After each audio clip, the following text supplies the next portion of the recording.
राम राम भाइयों। और कैसे हो? ठीक हो? बढ़िया हो? तंदुरुस्त हो? Health is right. और क्या हुआ, आपको मैंने बोला था यूट्यूब पे, शायद मैंने कुछ दिन ज़्यादा टाइम भी कह दिया था मैं कश्मीर के लिए जा रहा हूँ, और इसलिए फ्रेंड्स थे उनके साथ चला गया। उन्होंने बोला कि सर हमारे साथ चलो। कोई बात नहीं, हमने सोचा भी फर्स्ट टाइम ये ऑफ़र है, देख आते हैं भाई। जम्मू गए भाई, बढ़िया इलाका है,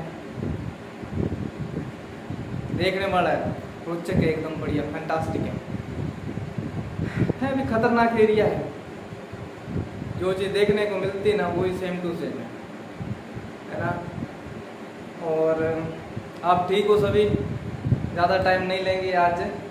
और आज मैं थोड़ा सा आपसे सुनूंगा, जितना मैटर करवाया है वहाँ तक आपसे सुनूंगा, ज़्यादा टाइम नहीं लूँगा। और आज के लिए मेरी छोटी सी क्लास रहेगी, और नेक्स्ट टाइम, और यानी कि कल अभी प्रॉपर क्लास कंटिन्यू चलेगी, ठीक है। और आगे अगर कोई काम होगा तो मैं आपको यानी कि उस टाइम यानी कि अपने नंबर्स पे, यानी कि जो मेरे नंबर्स पे फ्रेंड जुड़े हुए हैं उनको कॉल कर दूंगा, वरना नहीं तो यूट्यूब पे मैं अपना स्पीच के थ्रू आपको बता दूंगा, ठीक है। और अपने फ्रेंड्स और अन्य मित्र भाई बहन को साथ अपने जोड़ना। एंड कंप्यूटर के जितना भी क्वेश्चन आते हैं ना उसके रिलेटिव सारा कुछ मैं करवाऊँगा, ठीक है। भी मेरा प्रति तो ये है कि भी एग्ज़ाम में जो भी क्वेश्चन पूछे जाते हैं उसके रिलेटिव ही करवाऊँगा। ज़्यादा आबड़ दोबड़ वाला कुछ ज़्यादा नहीं है ना, कुछ अलग से करवा दूँ, ज़्यादा डीपली करवा दूँ। कहते होते ना कई बार घुमाओ फिरा के ज़्यादा मैटर लिखवाने की कोई ज़रूरत नहीं होती है, कराओ वो जो एग्ज़ाम के रिलेटिव होता है। ज़्यादा मत्था बगाई करने से कोई ज़्यादा नहीं होता, ठीक है। और हमेशा मैंने वही करवाया है जो एग्ज़ाम के प्रति पूछा गया है, वही करवा रहा हूँ, ठीक है। ज़्यादा टेंशन वाली कोई ज़रूरत वाली बात ही नहीं है इसके अंदर। टेंशन मत लेना किसी बात की, मेरे होते किसी भी बात की टेंशन नहीं मत लेना, ठीक है। और मैं आपको कराऊँगा, बढ़िया करूँगा, एंड बेस्ट ऑफ बेस्ट। मैं हमेशा यही सोचता हूँ कि कराऊँ तो अगर बढ़िया ही करूँ, है ना। वैसे तो बढ़िया बहुत भी करवाते हैं ना, अच्छे करवाते होंगे, मेरे से भी बढ़िया करवाते होंगे। उन सर को भी सलाम मेरी तरफ से, जो सर अच्छी तरीके से पढ़ा रहे हैं स्टूडेंट को। एंड बेस्ट ऑफ लक उस सर को भी जो करवाते हैं। चलते हैं आज, ये घर वालों ने पहले लिख के रख दिया ना, तो चलते हैं आगे। ये जम्मू कश्मीर का लिख दिया अभी, ये आपके सर छुट्टी पे हैं, गए हुए हैं जम्मू कश्मीर का मॉल देखने, है ना। तो मैं थोड़ा सा सुन लेता हूँ आपसे, क्या सुनना है। जो पहले जो मैटर करवा दिया है उसके प्रति वो पूछूंगा। तो उसके अंदर मैं पूछूंगा, अभी हमने कंप्यूटर का इंट्रोडक्शन पूछा ना, मैंने कंप्यूटर इंट्रोडक्शन करवा दिया है। कंप्यूटर इंट्रोडक्शन के अंदर क्या है, कंप्यूटर क्या है, एक इलेक्ट्रॉनिक मशीन है जो क्या करता है, यूजर के दिए गए निर्देशों पर काम करता है। यूजर कौन होता है? चलाने वाला होता है। चलाने वाला कौन होता है? यूजर होता है। आपको पता है अभी अगर आपसे पूछे भी ये क्या चीज है, ये क्या चीज है, अकेला इस पार्ट की बात कर ले तो ये कि इसको क्या बोला जाता है? ओनली फॉर मॉनिटर बोला जाता है। एलईडी स्क्रीन जो होती है उसको मॉनिटर बोला जाता है। इसके अंदर मॉनिटर के प्रकार भी करवाऊंगा, मॉनिटर के कितने प्रकार होते हैं ये भी आपको अलग अलग करवाऊंगा, ठीक है। उसके बाद आपको मैं बता दें, ये सीपीयू आपको पता ही है, ये कंप्यूटर का दिमाग मान लो, ये दिमाग है, इसके अंदर सारा डाटा रखा जाता है। और प्रोसेस करने की शक्ति किसमें होती है? इसमें होती है। प्रोसेस करने की शक्ति किसमें होती है? इसी सीपीयू के अंदर ही होती है, ठीक है। तो ये सीपीयू होता है। तो इस सीपीयू के अंदर क्या होता है? कंप्यूटर का जितना सारा डाटा होता है वो इसी के अंदर रखा जाता है। किसमें रखा जाता है? इसी में कंप्यूटर का सारा डाटा रखा जाता है। इसका क्या नाम है? CPU, central processing unit. क्या बोला जाता है इसको? सेंट्रल प्रोसेसिंग यूनिट बोला जाता है। प्रोसेसिंग यूनिट जिसके अंदर पूरा डाटा रखा जाता है। और मैंने आपको बताया था इसके सीपीयू के कितने प्रकार है। सीपीयू के 3 प्रकार है। कौन कौन से प्रकार है इसके अंदर? 3 प्रकार है इसके, हमेशा याद रखना है। कंप्यूटर सीपीयू के कितने प्रकार है? 3 प्रकार है। एक आपको बताया है एएलयू। क्या है एएलयू? इसका नाम है, पूरा नाम क्या बोला जाता है? Arithmetical logical unit. क्या बोला जाता है? Arithmetical logical unit. दूसरा इसका मैंने नाम बताया है, एक है सीयू। सीयू का मींस होता है कंट्रोल यूनिट। ये याद रखना है, कंट्रोल यूनिट। अगर कई बार इसका फुल फॉर्म भी पूछ लेता है तो आपने याद रखना है फुल फॉर्म्स में क्या पूछा जाता है। सीयू की फुल फॉर्म्स बताएं, एएलयू की फुल फॉर्म्स बताएं, एमयू की फुल फॉर्म्स बताएं। तो ये चीज आपको याद होना चाहिए, ठीक है। तो तीसरा इसके अंदर है एमयू। एमयू क्या होता है? मेमोरी यूनिट होता है। मेमोरी आपको पता ही है, हार्डवेयर जो हार्ड डिस्क होगी या रैम वगैरह वगैरह जो होते हैं ना, वो उसके अंदर कंट्रोल करने की शक्ति होता है, ठीक है। तो वो क्या है, MU memory unit, CU control unit, पूरे का कंट्रोल करना है। ALU अरिथमेटिकल लॉजिकल यूनिट, इसका मींस क्या होता है, इसका मींस ये होता है कि गणना करने के लिए। ALU किस लिए होता है, गणना करने के लिए होता है। और बाकी आपको पता है कीबोर्ड से हमारे द्वारा दिए गए निर्देश, और दूसरा होता है इसके साथ कौन सा जुड़ा होता है, ये छोटा सा भाई कौन सा होता है, माउस, पता है ना। तो माउस, ये माउस और कीबोर्ड इनपुट डिवाइस होता है, ये आपको पता है। इसको क्या, इस पार्ट को क्या बोला जाता है, इसको बोला जाता है मॉनिटर, ये याद रखना है आपने, क्या बोला जाता है इसको, मॉनिटर बोला जाता है, मॉनिटर बोला जाता है। उसके बाद मॉनिटर के अंदर आउटपुट डिवाइस, मॉनिटर को आउटपुट डिवाइस कहते हैं, कीबोर्ड और माउस को इनपुट डिवाइस कहते हैं, और इसको क्या बोलते हैं, इसको प्रोसेसिंग डिवाइस बोलते हैं, CPU को प्रोसेसिंग डिवाइस बोलते हैं। नेक्स्ट हमने पढ़ा था CPU से कंप्यूटर के प्रकार, आकार के आधार पर देखा हमने वर्गीकरण, computer of classified, computer of classified, computer के वर्गीकरण, कंप्यूटर को कितने भागों के अंदर बांटा गया, कितने भागों के अंदर बांटा गया वो मैंने आपको बताया था। कंप्यूटर को आगे कितने भागों के अंदर बांटा गया है, इसके आगे दो प्रकार और बना दिए गए हैं, इसके आगे कितने प्रकार बना दिए गए हैं, इसके आगे दो प्रकार बना दिए गए हैं। वो कौन कौन से प्रकार हैं, एक मैंने आपको बताया कि कंप्यूटर के जो कंप्यूटर है इसके आगे कितने प्रकार बना दिया गया है, कंप्यूटर के आगे 3 प्रकार बना दिए गए हैं।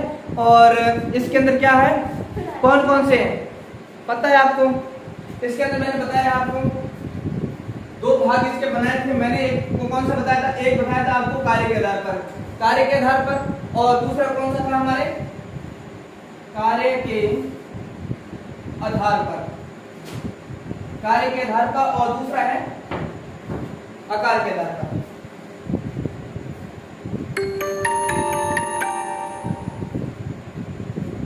कार्य के आधार पर और दूसरा हमारा आकार के आधार पर।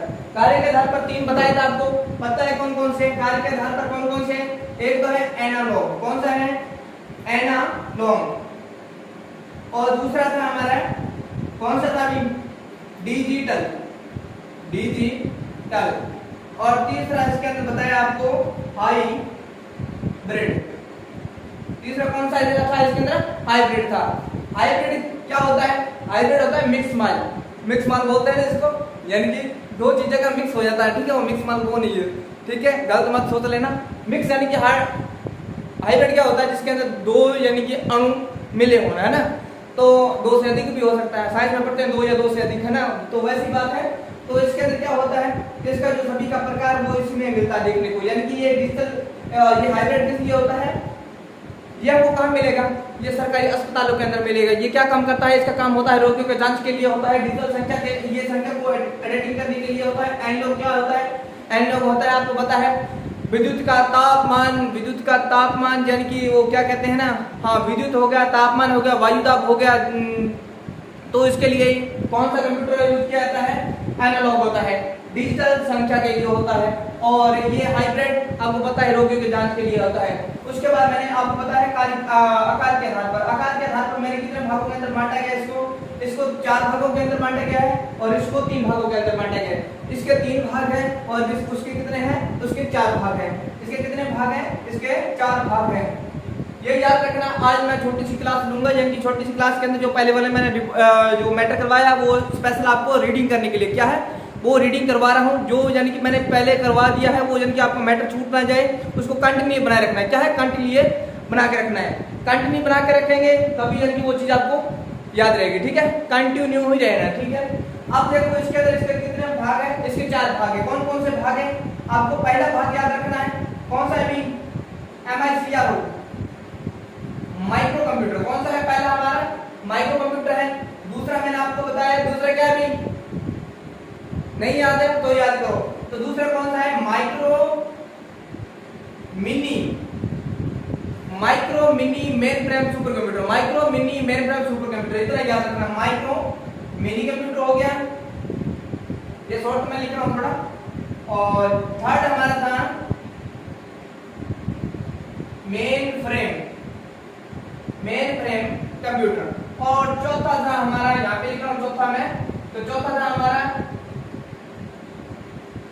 Super computer. चौथा हमारा कौन सा था, सुपर कंप्यूटर। सुपर सबसे ऊपर, सुपर होता है सबसे ऊपर होता है सुपर कंप्यूटर, बड़ा कंप्यूटर होता है। सबसे बड़ा कंप्यूटर कौन सा है हमारा, सुपर कंप्यूटर है। ठीक है। ये माइक्रो कंप्यूटर इसका हम घरों के अंदर यूज करते हैं, इसका घरों के अंदर यूज नहीं करते, ये यानी कि बड़े व्यापार के लिए यूज किया जाता है इनको, और ये यानी कि बड़ी संस्था के लिए यूज किया जाता है। जैसे सुपर कंप्यूटर का काम क्या होता है भी, ये क्या करता है, वातावरण, पृथ्वी की जितनी भी हलचल होने वाली है उसके अंदर सारी जानकारी कौन देता है, हमें कौन देता है, ये सुपर कंप्यूटर के जरिए हमको जानकारी मिलती है। आज हम देखते हैं रडार की, जो बाहर रडार भेजे गए हैं, हम अपने मोबाइल्स के जरिए भी देखते हैं मौसम कल कैसा रहेगा, आज कैसा रहेगा, और विद्युत यानी कि अदर भी चीजें हम जो देखते हैं ना, तो इंटरनेट पे जितने हम वर्किंग करते हैं वो यानी कि इस रडार के द्वारा ही काम करते हैं। और सबसे बड़ा काम तो ये सुपर कंप्यूटर के साथ ही इसका होता है, यानी कि धरातल की सभी जानकारी कौन, सुपर कंप्यूटर के जरिए हमको पता चलती है। ठीक है, तो आगे चलते हम, ज्यादा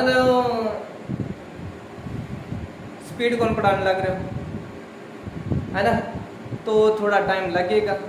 अगर मैं जल्दी में पढ़ा रहा हूँ तो आई एम सॉरी, उस चीज़ को दोबारा से देख लेना, ठीक है ना। तो वो चीज़ है जो मैंने अभी क्या है छोड़ रखी है, उस चीज़ को मैं कंटिन्यू अब बना के रखना चाहता हूँ, ठीक है, वो मैटर आपसे छूटे ना। तो नेक्स्ट चलते हैं, और एक इसके अंदर हमने पढ़ा था, क्या पढ़ा था पता है, भी एक बार हमने कंप्यूटर के बारे में, कंप्यूटर का वर्गीकरण है ना, वर्गीकरण का भी हमने पढ़ लिया कक्षा 5 है ना।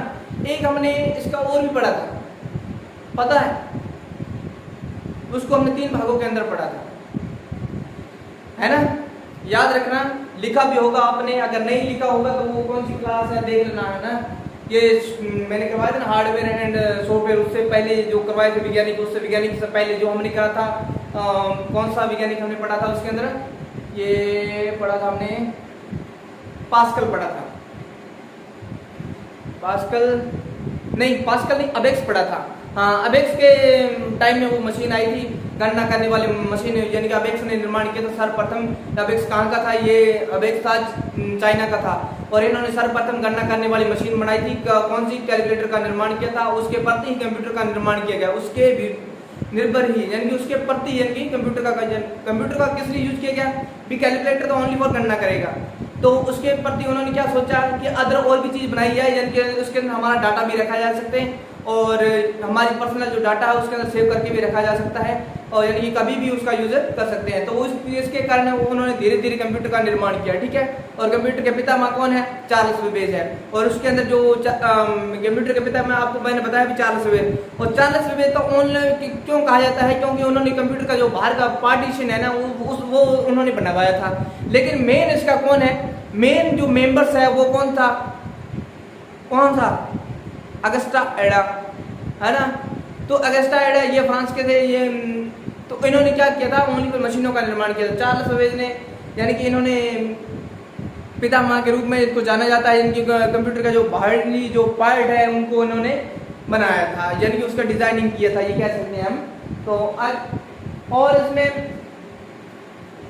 एक चार्ल्स बेबेज से याद रखना है, क्या याद रखना है पता है आपको, चार्ल्स बेबेज के अंदर मैंने 2 चीजें करवाई थी, आपको याद है, नहीं याद है। चार्ल्स बेबेज के अंदर हमने पढ़ा था कि उन्होंने 2 मशीनों का निर्माण किया था, पता है आपको कौन कौन सी मशीनें थी, वो नहीं पता, तो आपको मैंने बताया था, एक तो इन्होंने निर्माण किया था कौन सी मशीन, एक तो मैंने करवाया था इसके अंदर 2 मशीनें हैं, एक तो 1834 के अंदर, एक है 1872 के अंदर। आपको पता है ये तो सन याद होगा, 1834 और 1872 सन के जरिए कुछ याद है, नहीं याद है तो देख लेना कौन कौन सी मशीनें, 2 मशीनें करवाई थी मैंने इसके अंदर, 1834 के अंदर और 1872 के अंदर, वो देखना आपने कौन कौन सी मशीनें मैंने करवाई है, याद रखना। एंड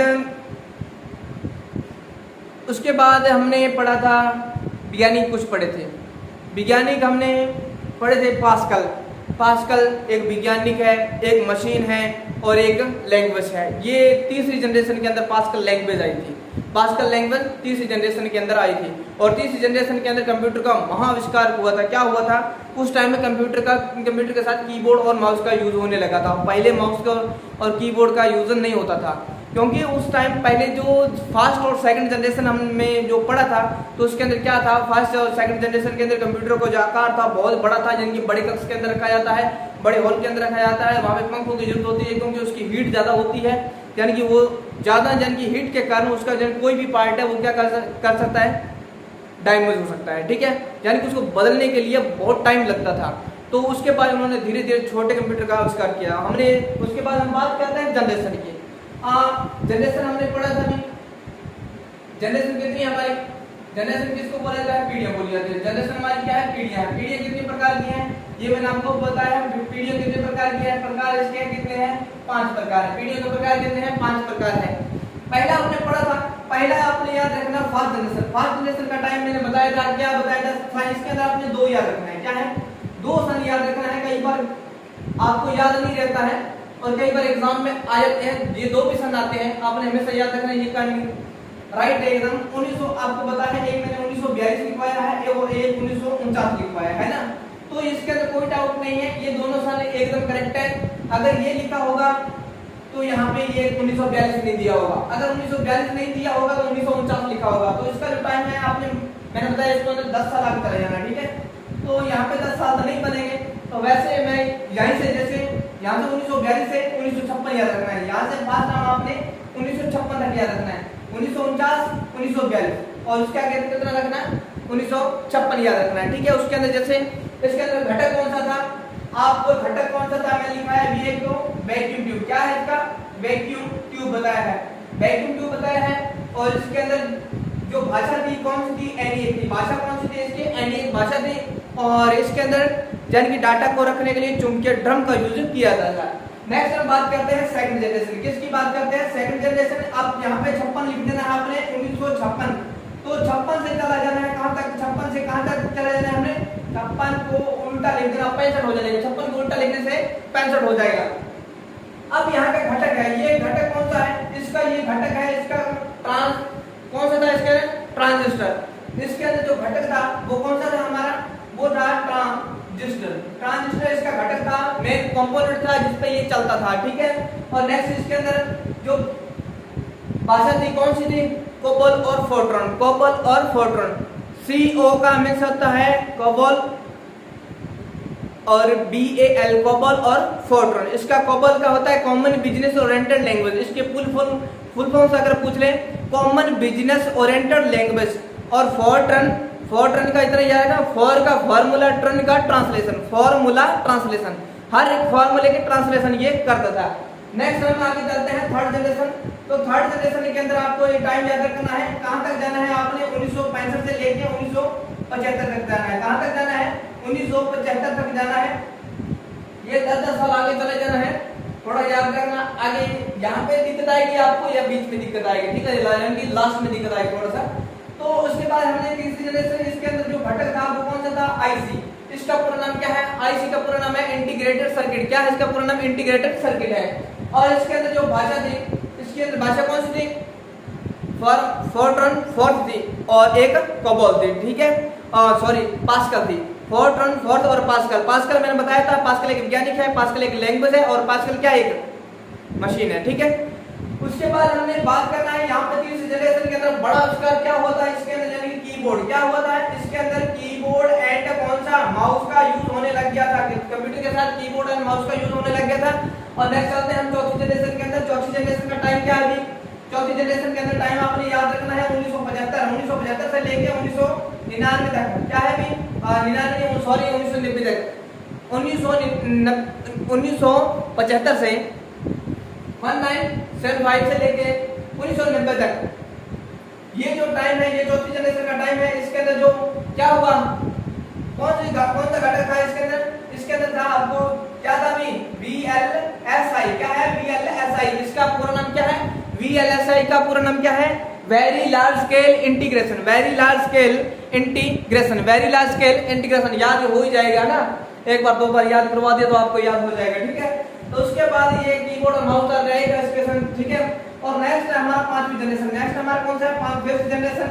इस फिफ्थ जनरेशन को आपने याद रखना है, इसका टाइम क्या था अभी, अब याद रखना है 1990 से लेके टू डे, यानी कि जो आज का टाइम जो चल रहा है ना, तो उसके अंदर यानी कि इसके अंदर सुपर कंप्यूटर का आविष्कार हुआ। इसके अंदर बड़े बड़े यानी कि सैटेलाइट का निर्माण किया गया है, ये याद रखना है। यानी कि बड़े बड़े काम हो गए, इसके अंदर सैटेलाइट हो गया, सुपर कंप्यूटर का निर्माण हो गया, बहुत सारे कंप्यूटर का निर्माण हुआ। सुपर कंप्यूटर का काम क्या होता है, जिसके अंदर ये धरातल का यानी कि देख रहे, यानी कि इसके अंदर इसका वार्तालाप के बारे में जानकारी। और यार क्या कर याद रखना, मेन बात तो इसके अंदर क्या होता है, हथियारों की जो डिजाइनिंग होती है तो इसी के द्वारा होता है सुपर कंप्यूटर के अंदर। ठीक है, सॉरी अगर मैं थोड़ा सा ज़्यादा फास्टली करवा रहा हूँ। ठीक है, तो वो चीज़ एक बार मैं रिपीट करवा रहा हूँ। नेक्स्ट चलेंगे, कल हम बढ़िया करेंगे और भी अच्छा करेंगे। सॉरी आज के लिए, वो चीज़ मैं आपको याद करवा रहा हूँ। ठीक है, जो पहले हमारी छुट्टी हुई थी। यहां तक चलेंगे।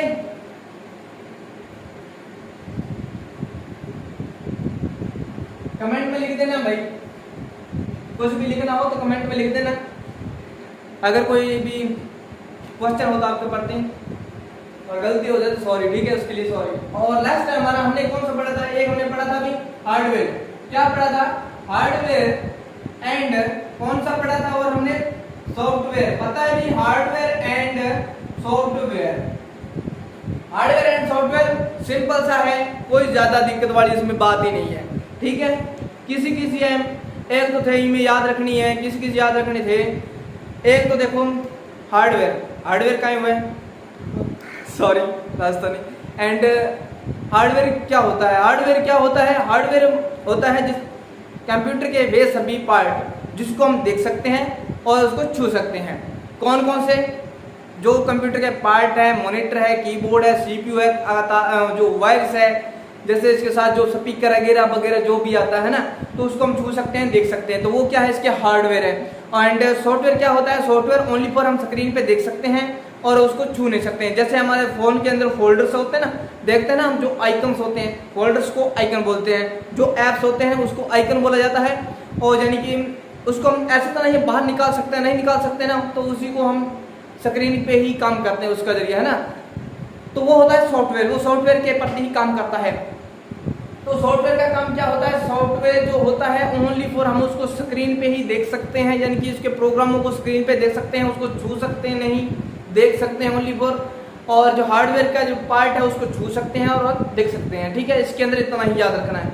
और सॉफ्टवेयर जो मैंने आपको करवाया था, इसके अंदर सॉफ्टवेयर के जो प्रकार है वो कितने प्रकार थे, वो 3 प्रकार बताए थे मैंने। इसके अंदर इसके कितने प्रकार बताए थे, 3 प्रकार बताए थे। आपको पता ही होगा 3 प्रकार कौन कौन से हैं। ठीक है, मैं सिंपल सीधा ही मैं बता रहा हूँ, यहाँ पे लिखने वाली बात नहीं है। अगर मैं आप कहोगे तो मैं लिख दूंगा, और वैसे मैं सीधा ही बता रहा हूँ। इसके अंदर से एक तो था सिस्टम सॉफ्टवेयर, लिख दूं भाई, लिख के देता हूँ, कई बार याद नहीं रहता है।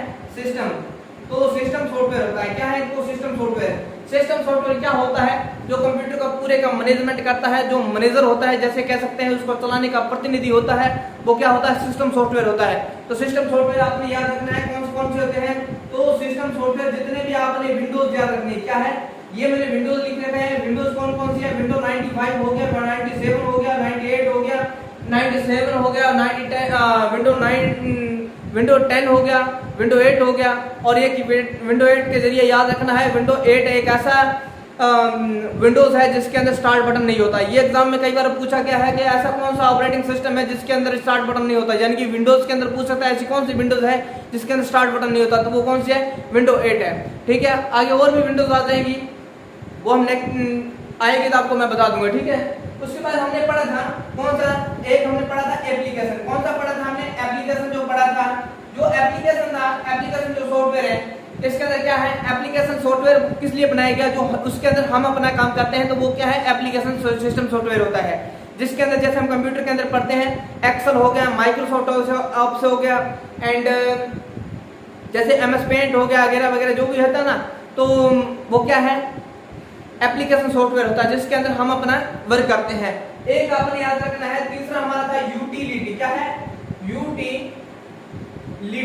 Utility software. ये यूटिलिटी सॉफ्टवेयर क्या होता है, यूटिलिटी सॉफ्टवेयर क्या होता है, यानी कि ये इसका काम होता है कंप्यूटर के अंदर जो आने वाली यानी कि घातक रोधी जो हमले होते हैं उसको रोकने के लिए इन्होंने एक यूटिलिटी सॉफ्टवेयर के प्रति यानी कि एक ऐसा सिस्टम बनाया है। क्या है वो सिस्टम, जैसे हम पढ़ते हैं ना एंटीवायरस, तो वो बनाया गया है। तो एंटीवायरस जो होता है उसके अंदर एंटीवायरस आपने याद रखना है, 2 चीजें याद रखना है, 2 ही अगर इसमें पूछा जाता है।